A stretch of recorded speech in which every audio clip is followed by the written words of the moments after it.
to She Chose Joy with Melanie, where we discuss all things love, wellness, and joy.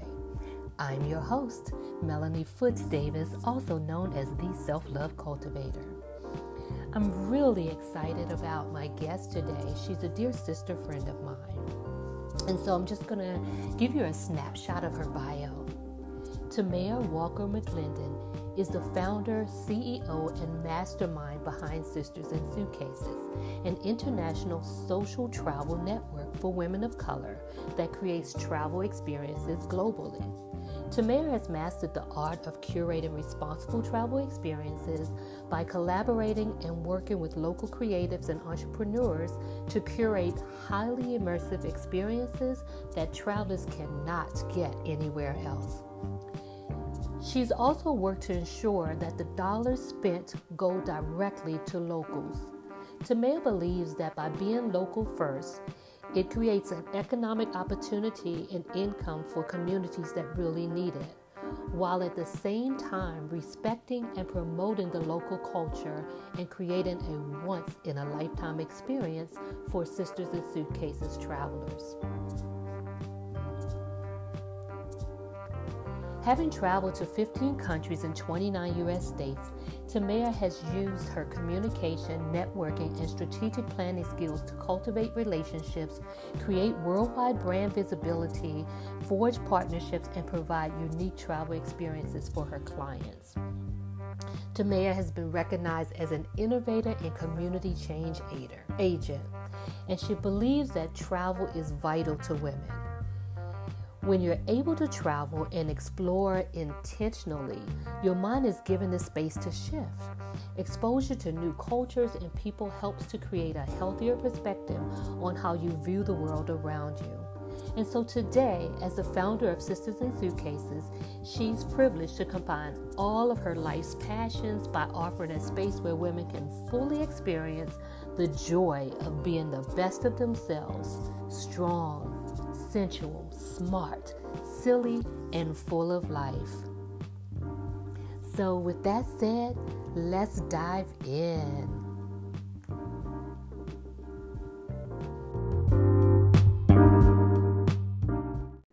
Welcome to Maya. Hi, Melanie. How are you? I am wonderful. How are you? I'm doing very well. Good. What are you excited about this week? This week I'm excited, mostly about just planning for the future, just planning for what's next after post-COVID for Sisters and Suitcases. And so just doing that, we have a few meetings scheduled and just looking at how we're going to begin to implement some new changes. Oh, well, I'm looking forward to hearing what those changes will be. You've already done like so many amazing things. And like, I'm just really honored to have you here as my sister friend. Like, I know it's going to be a challenge to try to keep this conversation brief because you and I do not know how to get on the phone. I think the shortest conversation we've ever had in life was this morning. That is so true. Yes, like seriously, have we ever talked for less than 60 minutes? Never. Not even I think the first conversation we had from the introduction from Wendy, I think that conversation was 2 to 3 hours, and that was our introduction conversation. I know, and then there's been times when we've hung up and called the other person back for one more thing, and then that turns into, something completely different. So, so I am like super excited to share you with the world. I'm not selfish with my peeps. I'm not selfish.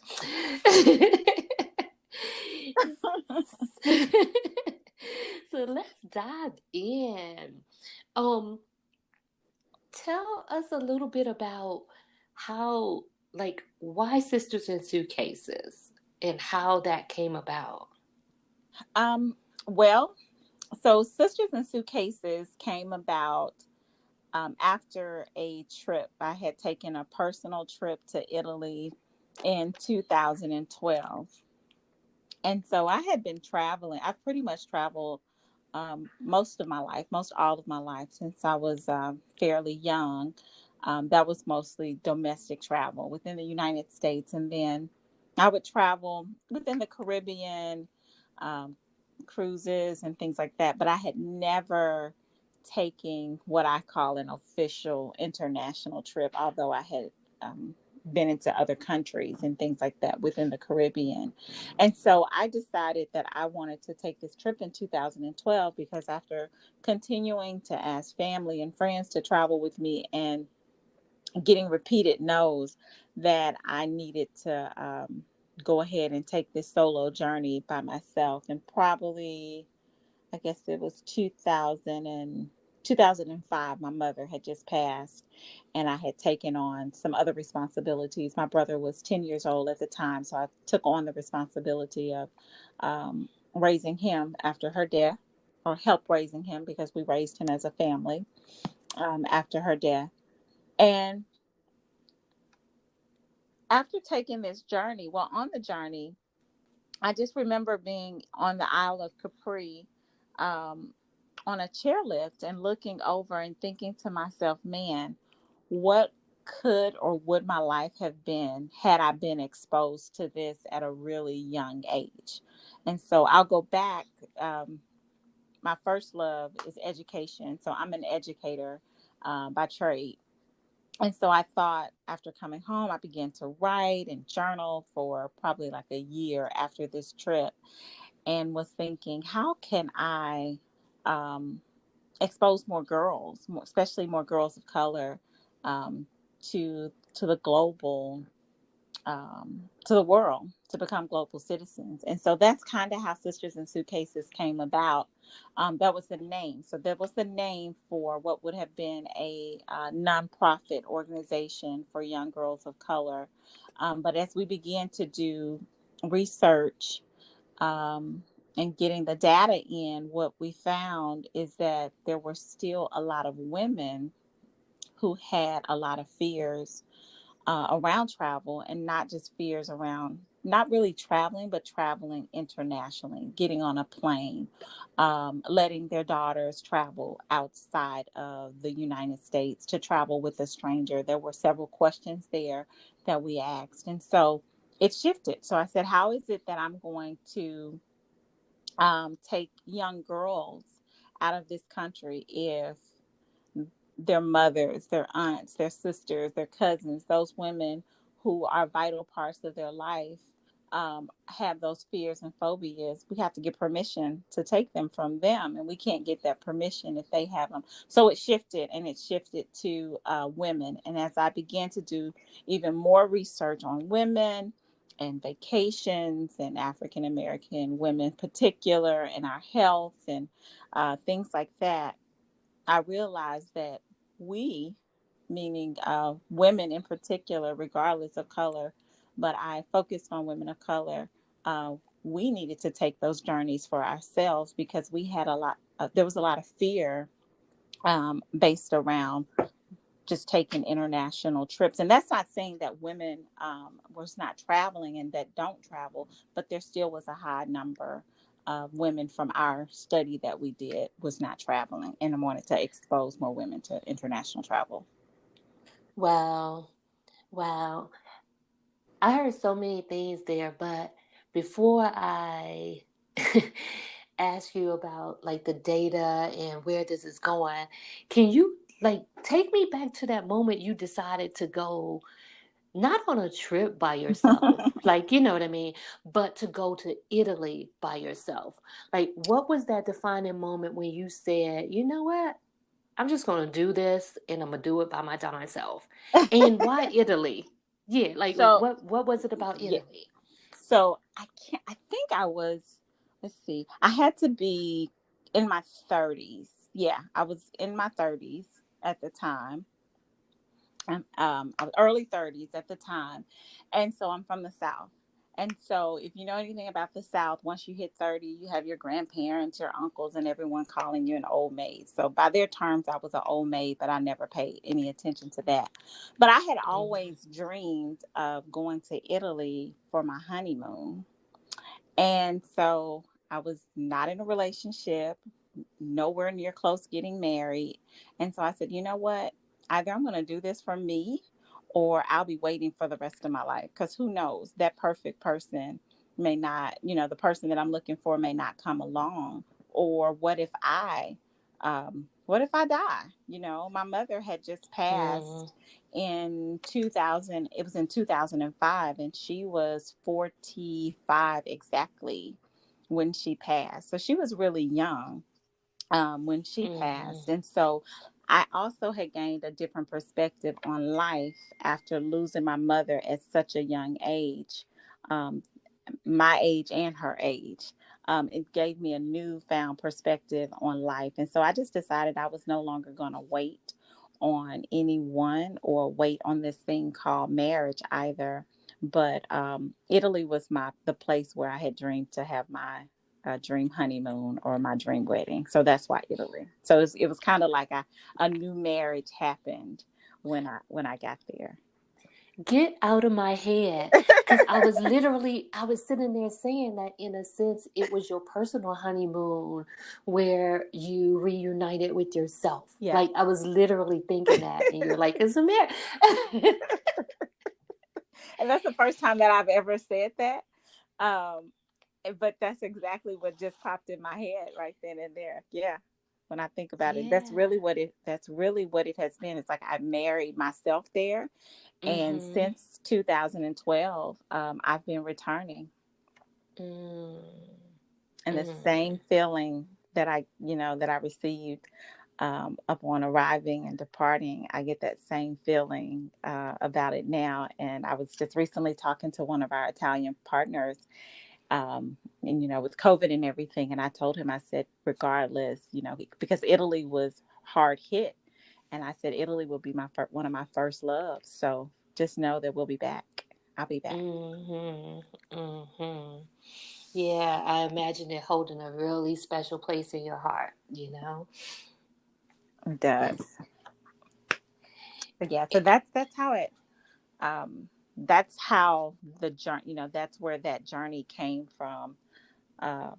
It's because it was another dream. So it was one dream to take a honeymoon or either to get married there, but it turned into something totally different. What a way to reinvent the dream. Yeah. Yeah. Yeah, like that, like being detached from what you imagined it to be, and then you created a newer, more expansive version of it. Hmm. That just tickles my heart to pieces. Like, You got me over here thinking, Melanie. yeah, it's like, I mean, I know we've talked often, and, I knew what you did, and we've had several different conversations about it, but there's something that's different about hearing it today for me personally. I'm experiencing it. Um, like I'm connected to an aspect of it that I hadn't Hmm. before. Hmm. Well, I'll be honest with you. You're pulling something out of me too. So we're actually because I've never. This is my first time even saying. Like I said, that was my first time saying that. But that's as you talk, sometimes new things come out. Um, Not that it wasn't there, but they manifest, and so yeah, that's what I really see it as. It was like a marriage that happened to that particular country, and it's almost when I think about it, it's like I fall in love. Um, like I've fallen in love with Ghana, and I fell in love with Ghana. Gosh, in my college years, before college, before I even arrived on the, had made it to the continent. But I find myself falling in love with several countries that I travel to. Not every country I fall in love with, but Mm-hmm. I do fall in love with various countries. Yeah, I've heard you mention Ghana on several conversations. And when you talk about, like, whenever you speak of Ghana, it is almost like this essence of your soul is connected to it in some way when I talk to you. Mhm. Mhm. It's I fell in love. I fell in love with Ghana probably during my college years. I was recently doing a podcast just recently, and sometimes I forget this is that I literally was my stepfather was Nigerian. Not that I forget it, but I forget to put that relationship there. And so, and not even, I hadn't been connecting it. And the connection there was that I had been introduced to the culture, African culture, probably around 9, 10 years old, within my home, from the music to the food to my extended family, and things like that. And so then when I get to college, one of my closest friends, she's Ghanaian, and then being introduced to her culture. And then later in life, I actually had dated a Ghanaian, and being reintroduced again from a different perspective. And then a little bit later in life, I started Sisters and Suitcases. And well, prior to starting Sisters and Suitcases, I venture over to the country, and experience it on several occasions before starting the Sisters and Suitcases experience in Ghana. So I've experienced Ghana and Africa in various ways. And what I'm beginning to find is just that desire to see more of the continent and Mm-hmm. experience more of the culture. And just recently, I was craving, because we hadn't been able to really travel. I've been craving some Ghanaian food, and a close friend of mine made me like two large dishes of stew and fish, and I think I ate off of it the entire week. It was so good. It was so delicious. So finding ways Mm-hmm. to bring the culture back into your home, even though I can't get there right now. I'm finding other ways to bring the country and the culture back into the home. Mm. That's like an episode, like in and of itself, bringing the Oh culture yes. into your home, you Yeah. know? Yeah. Just last night, I was just thinking, as I was writing, just brainstorming and thinking, and it's like we like to integrate all five senses into our experiences.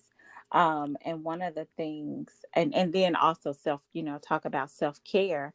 And so self care, one of the things that's important with self care is also, your environment, especially like Mm-hmm. right now, your home environment. And so Mm-hmm. part of that is how do you bring, we can't travel right now. How do we bring that back into our home as a part of self care? Is it a Mm-hmm. smell? Is it a beautiful, pillow? Is it the type of food that we eat? Maybe it's a South African wine that we drink or something like that.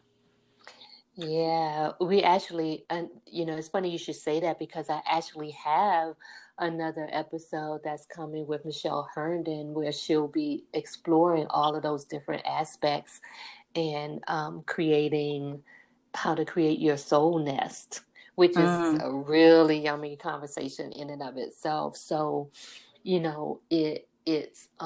it feels so aligned that you didn't even know that was coming. right. And that you already laying like seeding and laying the foundation for that conversation to take Yeah. place. So, ooh, thank you for that. You're welcome. So I pulled a quote when I was looking up quotes about travel and things like that. And one of the ones I decided to roll with today is life is either a daring adventure or nothing at all by Mhm. Helen Keller. And how have you, like when you think of life being a daring adventure, How have you experienced that with Sisters and Suitcases? Like, what are some of the things that you've seen happen or take place um, with the women and the experiences that you create? Melanie, could you, if you don't mind, could you repeat that? There was a break in there, so I didn't Okay. get the entire question. Okay. The sure. So the quote was, "Life is either a daring adventure or nothing at all," by Helen Keller. And so when you hear or think of a daring adventure, which is what you've just been on, one big daring adventure, what are some of the things that you've noticed um, as you expose and help other curate these experiences for Sisters in Suitcases, like that adventurous spirit? So, one of the things I'll say is that I truly believe, that travel is freedom. So I'll say that I believe travel is freedom. I also believe that travel will, like, if you're in search or seeking out what your purpose is, um, and sometimes if you're not even seeking out what your purpose is, that the more you travel, intentional. So let me say that intentional travel, because that's one of the things that I do stress with Sisters and Suitcases experiences, that we do and create intentional travel experiences. And so what I mean when I say that travel is freedom, um, for me, I'm a pretty confident person, but Mm-hmm. I think it gave me even more confidence, right? Mm-hmm. So some of those things or fears that we don't even know we have, that it unveils them. And I remember that was the first thing that I realized, is that I said, you know what? It's like unveiling layers of fear off of me. The more Mm-hmm. I travel, another layer. Every experience, there's a layer of fear that comes off of Mm-hmm. me.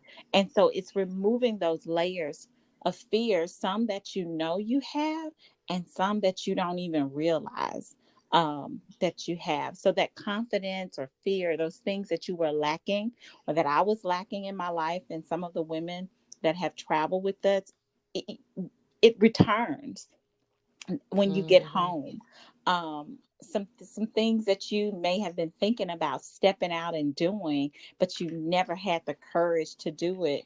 Well, when you take these experiences, there's things that we do on those experiences, and it's intentional when we create them. Whether it's a hike that you never thought you would do, you hike and you get to that pinnacle point, and you make it, you arrive Mm-hmm. there, and you're like, you know what, if I can do that, then I Mm-hmm. definitely can do that. So I Mm-hmm. remember just last year, um we were in Ghana, and we had gone to why did it we were in Cape Coast. I can't think of it. Anyway, we were hiking. And I remember we had reached the point where we would cross over. There's these hanging bridges. So there's like 7 hanging bridges, and you have the option to cross the 7 bridges, or you can do the short route and cross, I think it was 2 or 3 bridges. Well, for some women, they crossed all 7. And when they made it across all 7, they were like, OMG, I did not think I could do it. I didn't know if I was Mm-hmm. going to be able to make it. And then some people had been struggling health and some issues health wise, that they didn't know if their health was going to let them uh, do it, and they made it. And one of the things that I remember, probably more than half, 50% of the ladies that had taken that journey, that they said something spiritual happened to them. And I Mm-hmm. personally know for myself, because I was experiencing some things, and I didn't know if I was going to be able to make the journey with them. And so I went to my physician, got checked out. He cleared me, said I could do it, but I still had said that I wasn't going to take the journey. And I told them, I'm going to let you guys go with our guide, and I'll be here waiting with you. And I had told them that's what I was going to do initially. Well, that changed, and I made it. I went forward Mm-hmm. with it. And when I tell you that I climbed that mountain, did not break into a sweat, not one time. My heart Mm-hmm. didn't palpitate, not one time. And Mm-hmm. it was like, and I remember calling home and I told my grandmother, I said, you know what? God held my heart in his hand as I climbed. Like, that's what I felt. And other individuals said other things very similar. And that was during our second visit to Ghana. On our first visit to Ghana, we were at this same park climbing, and there was an individual um, who had lupus. And I know if there's any type of medical illnesses or things like that, I'm aware of that because we have a very detailed form that you have to complete. And I do a very thorough phone call and so forth, and consult medical individuals in regards to those things so we know how to handle it. And Mm-hmm. so we had consulted her, and she said, you know what, I'm going to do it. I can do it. And so we knew what to do if something happened. And so I turned to look at her. I was ahead of her. We were about 15 minutes in the climb. And in my head, it said, turn around and ask her if she wants to go back, just to make sure that she know it's okay if she doesn't continue on. So I turned and I said, would you like, I was getting ready to say something, and she was taking very deep breaths. And I said, told everyone else, go forward, go on. We're going to stay and we're going to go back. And before I knew it, she had a lupus attack. So we got her I got her out of as many layers of clothes as she was on. And I asked her, I said, you know, our heat is held and our hands are held and our feet. If you take your shoes off, I'll wash your feet when we get back down. And she said, Tamaya, I don't want to take my shoes off. But she took everything else off. And so the park ranger comes up, and he's on his phone, and he calls someone because he had overheard me actually say this. And the next thing I know, someone's running up the hillside with sandals, with flip flops, to give her to put these flip flops on. And so we're moving back down now steadily, and everything's under control. And I tell the park ranger, I said, I think we're good. You can go back. He says, no, I'm going to stay the entire time. We're now going down. The rocks are kind of rugged as we sit down to take breaks. And he gets on his phone again, and he calls, and someone comes up the hillside with a chair on their head so that she can sit down as she go Mm-hmm. down. We go down the hill. Next thing you know, he gets on the phone again. He calls someone, and someone comes running up with a machete and a coconut to cut the coconut to give her water so she could be rehydrated. And there's a gentleman that I forgot to mention. He was at the top when we made it to the spot where all of this began. He was on a bench laying down. But when this happened, he got off his bench and he came and walked all the way down from where we stopped to where we began at the bottom. And he fanned her the entire way down. Mm-hmm. And I'm telling you, Melanie, we made it back down. And I remember putting my hand on her stomach, and basically I just wanted to pray. I just started praying. I looked at her and I said, whatever you want to do, I'm sure I want to do too. So if you want to scream, we'll scream together. If you want to Mm-hmm. laugh, we'll laugh together. If you want to cry, we'll cry together. And we laughed. And I'm praying for her. And one of the Sisters and Suitcases participants had come back down because their journey had finished. And I remember when she came in the space and she said, "There's something in this space." And we looked at her and shook our head, and you could just like feel a spirit there. And she had chill bumps all over her. And someone else came, and not knowing what she had just said, and they were like, "Oh my God, I can feel the chills over here." And so we get back to the van. Now it's about time for us to go. And there's a little monkey that comes, and he crawls up the chair over her shoulder. And he didn't want to be bothered with anyone but her. And he played with her. She played with him a little. And she said, "Are you getting his picture?" I said, "I got it. Not only his picture, I have his video." And so the trip is over several days later, and her roommate stays couple days after, and we're at dinner, and she says, "Did T tell you what uh, she believed happened?" I said, "No, she didn't." She said, "Remember the monkey that came to the park?" I said, "Yes." She said, her father, her deceased father, they used to call him Monkey. And she's afraid of monkeys, but yet she was not afraid of that monkey that was at the park. She played with that monkey, as a matter of fact, Melanie. And she Mm-hmm. wasn't afraid of that monkey. And she says she really believes her father's spirit came to her during the time she was in the park. So the next year, we opened up trips for Ghana, and she was the first person to sign up for the second trip again to come Of back home. course. Yeah. Yeah, that is a beautiful share. And I remember that you and I had a conversation about that before. So Oh, okay. as you were telling it, I was saying, I wonder if she's going to talk about the monkey and the Oh, experience with yeah. because those are things like, they're saying that you can't make that up, right? Those are some things Yeah. that, even no matter how intentional you set this out to be, there are certain things that are far beyond our control. Oh, yeah. And that was something that you could have never um planned for. And for you all to go through this, like, I imagine some parts of it to be, frightening, yet it Oh, ended yeah. with such a beautiful space of like comfort and togetherness. And I heard how community gathered around, Yes, and, help or support was coming from all around you. it was. And I remember getting on the van when we were on our way back into town, and someone on the van just started singing, "This little light of mine, I'm going to let it shine."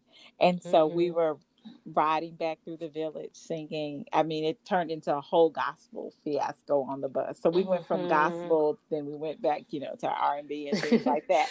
But it definitely was uh, a period of time, when that happened. And just thinking, so somewhere, and she still hasn't really told me, she just grins when I asked her the question. And I asked her, I said, "What is it? What happened?" Because something happened. There was some type of connection that happened mm-hmm. even with her during that time. And we talk recently, because I try to check on I often check on all of the ladies who have traveled with us. And she said, "I just ordered masks from Ghana." And I said, "You ordered masks from Ghana?"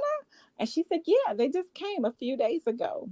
And she sent me pictures, and I was like, "Wow." She's like, "Yeah, I wanted to make sure that I could support them in whatever way Mm-hmm. possible." I just recently had someone reach out to me last week.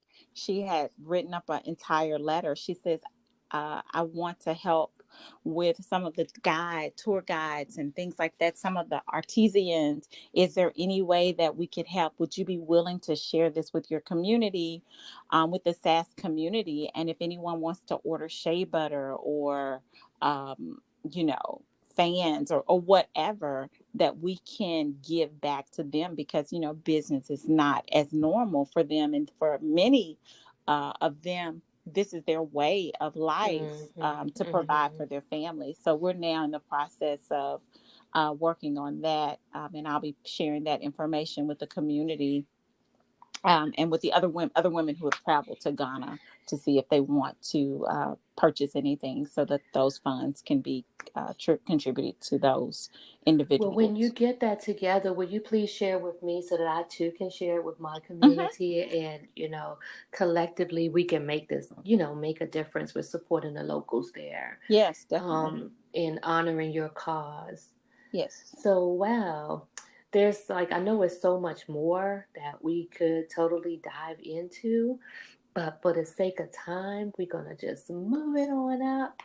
Um, if I do want to ask this though.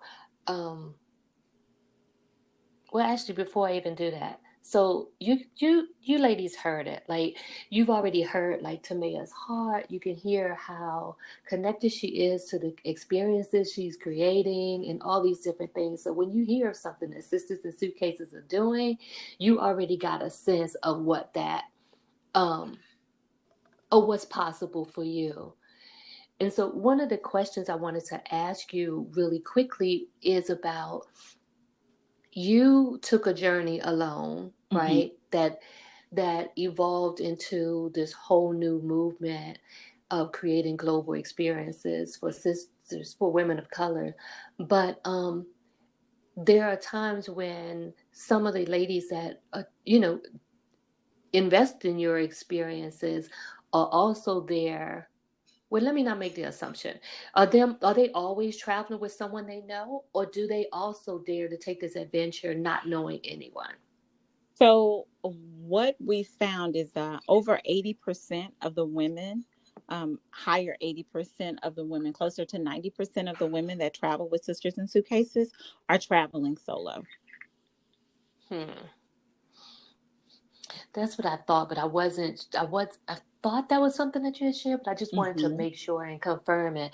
And so there are many times when we don't want to do something because we don't have anyone to go with us. So what I'm hearing is that we can actually just go anyway. If it's something that you really enjoy doing, just take the adventure. Like, dare to take the risk, and you'll build your tribal community while you're on this journey. Right. And another thing is that travel, it brings new connections. And so during the Sisters and Suitcases experiences, these new connections happen. And I always share with the women that travel with us is to come with real expectations. And some of those real expectations is it's not that every person on the experience will you connect with. You know, and when I Mm-hmm. say connect, I mean where it turns into a friendship, and that really shouldn't be your purpose or your goal, is that you connect with everybody, not connect with them, but everyone comes back with your friend with a friendship with it. And Mm-hmm. so, but what I have learned is some of the strongest and most unique relationships have come from travel friendships, that Mm-hmm. happen. And so we can pretty much tie back, from all of experiences, the women that connected, um, with one another. So one of the things that we also believe contributes to that, it is more likely within our experiences that you'll connect with more than one or two persons, because we have smaller group experiences, and that's very intentional. Our experiences average anywhere from, like, the largest that we'll have is about 14, but they can range sometime anywhere from 7 to 10 people, or eight to 10 people within that group experience. And so the smaller the group is, um, the more connections are able to Mm-hmm. be made among the group, and it's more authentic and unique. Mm-hmm. Yeah, we tend to feel safer in smaller groups in general, like, in terms of like that emotional safety Mm-hmm. space. So I love those intimate spaces. So this is beautiful. Tamir, what before you go, can you tell me what are you most grateful for in this moment? Um, Honestly, in this moment, where we are, I am, I'm just most grateful for, really, for peace of mind. Mm, I'll be very honest with you. Um, just having a peace of mind, to still be able to operate in joy. mm, And just recently, I was writing about, joy and happiness, on our Instagram page, and joy is something that you choose to have, and mm-hmm. even when, there's situations that's out of your control, you can still live in joy. And so, of course, family and friends and things like that, but, just having a peace of mind and just being able to breathe fresh air. I think, I shared with someone recently, I have never taken, for granted air and breathing or any of that, but I appreciate just being able Mm-hmm. to step outside and just smell fresh air. Yeah, yeah. And just friendships too. During this time, being able to be able to pick up the phone, and just call and check on someone, and just even having somebody sometimes just pick up the phone and call and check on me. That feels good as Mm-hmm. well. But um, just having a sound peace of mind is what I'm thankful for, right? At this given moment, just being able to have a sound peace of mind and to truly see joy in the midst of everything. Mm.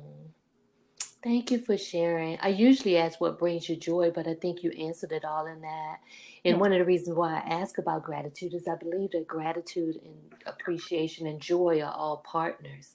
Mm-hmm. And it's funny that you should mention your Instagram because I actually had pulled a quote from your Instagram Oh. page saying joy doesn't just happen, it's intentional. And yes, you do need to actually plan for it. Yeah. See, those who experience the most joy don't just rush through life, sad and disappointed. Joy and happiness didn't simply find their way to them. In fact, oftentimes the happiest people actually put effort into finding joy, Mm-hmm. creating it for themselves and recognizing it around them and in their own lives. Mm-hmm. Have you planned for joy? That was your Instagram Mm-hmm. quote. Yeah. Yeah. Because you do, Yeah. you have to, Mhm. sometimes Mhm. you think about that. It's like, am I happy? Well, happy is a come and go thing. Mhm. It comes, you're happy sometimes, you're sad. It's an emotion. You're Mhm. happy and sad. Mhm. But joy, it can be with Mhm. you when, Mhm. gosh, when hell then Mhm. froze over, you can still have joy. Mhm. Mhm. And I'm thankful. I'm thankful to be able to know the difference, but also know how to choose joy. Um, Mhm. and that's something, it doesn't just show up overnight. You have to learn how to do that. And just Absolutely. praying hard for it. Absolutely. So, how can the community get in touch with you, Tamaya? So the community can get in touch with me anytime on our website, which is www.sisters with an S and suitcases with an S.com, or on our Facebook, which is Sisters and Suitcases. And we also have our Instagram page, which is Sisters and Suitcases. And if Okay. anyone wants to reach me via email, you can send me an email at info@sistersandsuitcases.com. Beautiful, beautiful. Thank you so much for stopping by Well, and thank you for hanging having out me. with us today. Yeah, I really appreciate it. I I enjoyed. as you notice, I didn't talk as much as usual because I know how we can go. Look, I'm so But I proud of am. us. But I'm super excited that you created space to share with us today. No, Like thank you. yeah, I'm grateful for our connection. I am really just pleased that our paths have crossed and that um like it's something beautiful about being able to reach out to somebody just because, just to say, hey, I'm thinking about you or whatever, and to feel like each time to feel actually welcomed on the other end. And that's something that you actually do for me. So thank you. Well, thank you, Melanie, because it's definitely the same. And I just want to thank you just for creating this podcast and sharing it with so many wonderful people, and just sharing your gift, because you have a gift too. You have a gift of joy. If you don't even know that, you probably already Hmm. know it, but you do. You have a way of just making your voice, when I hear your voice, it just automatically makes me smile. So I'm just grinning over here right now. But you light up a person's heart as well. Your calmness, and you have a peacefulness about yourself as well. So I thank you for that. So thank you I for received operating in your that. purpose. Yeah, thank you for Thank you. working in your purpose. Thank you. Thank you. And so, as we wrap today, I just want to thank you all once again for tuning in. Wasn't that good? Like, Tamaya really gave, she, even though we talk all the time, she expanded my thinking and my mindset, or the way I feel into the whole concept of global travel, or all of the nuances that are involved in it. And so I hope that it really blessed you in some way today. And so again, thank you for joining us. And remember that your freedom lies in your decision to say yes to who you are, yes to what you want, and yes to what you stand for. So will you stand for joy today? And how will you choose it? How will you choose it? So thanks again, and I'll see you on the next episode.